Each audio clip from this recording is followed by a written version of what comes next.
सोचिए, क्या कोई एक अकेली कंपनी पूरे देश पर कब्जा कर सकती है? सुनने में अजीब लगता है ना, लेकिन इतिहास में ऐसा हो चुका है और आज हम उसी ईस्ट इंडिया कंपनी की कहानी जानेंगे। अच्छा, शुरू करने से पहले एक छोटी सी बात, अगर आप चाहें तो इस वीडियो को 2x स्पीड पर भी देख सकते हैं ताकि आपका समय बचे। तो सबसे बड़ा सवाल यही है, एक कंपनी जो सिर्फ मसाले खरीदने बेचने आई थी, वो पूरे भारत की मालिक कैसे बन बैठी? चलिए कहानी की शुरुआत से शुरू करते हैं। साल 1600 में ब्रिटेन में एक प्राइवेट कंपनी बनी जिसका मकसद सिर्फ एक था, ट्रेड करना। तो देखिए, शुरुआत में वो अकेले नहीं थे, कई यूरोपियन ताकतें थी, लेकिन दो चीजों ने खेल बदल दिया।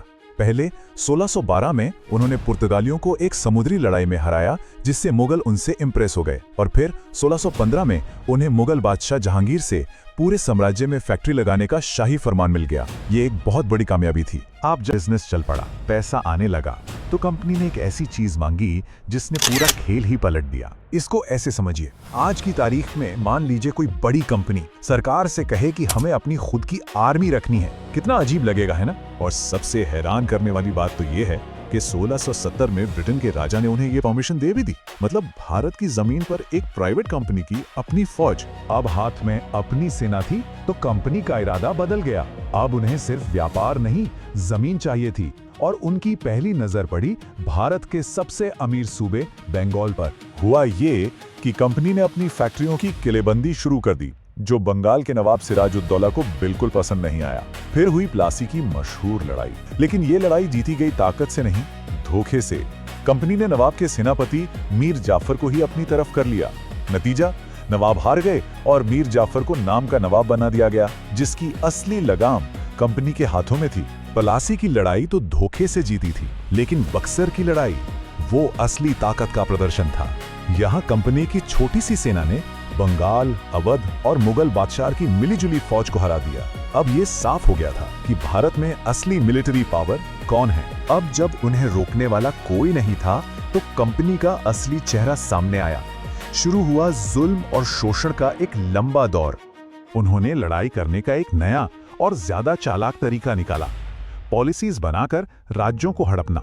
जैसे सहायक संधि, जिसमें राजाओं से कहते थे कि तुम अपनी सेना हटा दो, हमारी सेना तुम्हारी रक्षा करेगी, बस उसका खर्चा तुम देना। और दूसरी थी डॉक्ट्रिन ऑफ लैप्स, मतलब अगर किसी राजा का अपना बेटा नहीं है तो उसका राज सीधे कंपनी का हो जाएगा। इस तरह बिना तलवार उठाए उन्होंने कई रियासतें खत्म कर दी। किसानों पर तो कहर ही ढा दिया। टैक्स इतना ज्यादा कि कुल उपज का 91% हिस्सा कंपनी ले जाती थी, और तो और चाहे सूखा पड़े या बाढ़ आए, उन्हें टैक्स पूरा देना ही पड़ता था। इसी वजह से देश में भयानक अकाल पड़े।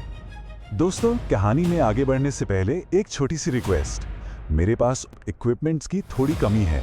अगर आप चैनल को सब्सक्राइब करके और वीडियो को लाइक करके हमारा सपोर्ट करें तो हमें बहुत मदद मिलेगी। तो एक तरफ जमीन छिन रही थी, दूसरी तरफ लगान कमर तोड़ रहा था। 100 साल का ये गुस्सा अंदर ही अंदर सुलग रहा था। बस एक चिंगारी की देर थी, और वो चिंगारी बनी एक नई बंदूक, एनफील्ड राइफल। देखने में तो ये एक आम बंदूक थी, पर इसके कारतूसों में एक बहुत बड़ी प्रॉब्लम थी। अफवाह ये थी कि इन कारतूसों को खोलने के लिए उन्हें मुंह से काटना पड़ता था, और इन पर गाय और सुअर की चर्बी लगी होती थी। अब गाय हिंदुओं के लिए पवित्र है और सुअर मुसलमानों के लिए हराम। ये दोनों ही धर्मों के सैनिकों की आस्था पर सीधा हमला था, और इसी एक बात ने उन्हें कंपनी के खिलाफ एक कर दिया। सैनिकों ने बहुत कहा कि हमारे धर्म को भ्रष्ट मत करो, लेकिन अंग्रेज अफसरों ने उनकी एक ना सुनी, और यहीं से शुरू हुआ खुला विद्रोह। इस विद्रोह की पहली आवाज उठाई मंगल पांडे ने। उन्होंने इन कारतूसों को इस्तेमाल करने से साफ मना कर दिया और अपने अफसरों पर हमला कर दिया। भले ही उन्हें पकड़कर फांसी दे दी गई, लेकिन उनकी शहादत ने पूरे उत्तर भारत में सिपाहियों के अंदर आग लगा दी। विद्रोह मेरठ से शुरू हुआ और जल्द ही सैनिक दिल्ली पहुंच गए, जहां उन्होंने बूढ़े मुगल बादशाह को अपना नेता घोषित कर दिया। 1857 की इस महान क्रांति में झांसी की रानी लक्ष्मीबाई जैसे कई वीरों ने जबरदस्त लड़ाई लड़ी। तो ये सच है कि 1857 की क्रांति हमें आजादी नहीं दिला सकी, लेकिन ये वो चिंगारी जरूर थी जिसने अगले 90 सालों तक भारत की आजादी की लड़ाई की आग को जलाए रखा। इसने अंग्रेजी हुकूमत की नींव हिला के रख दी और बता दिया कि अब भारत चुप नहीं बैठेगा।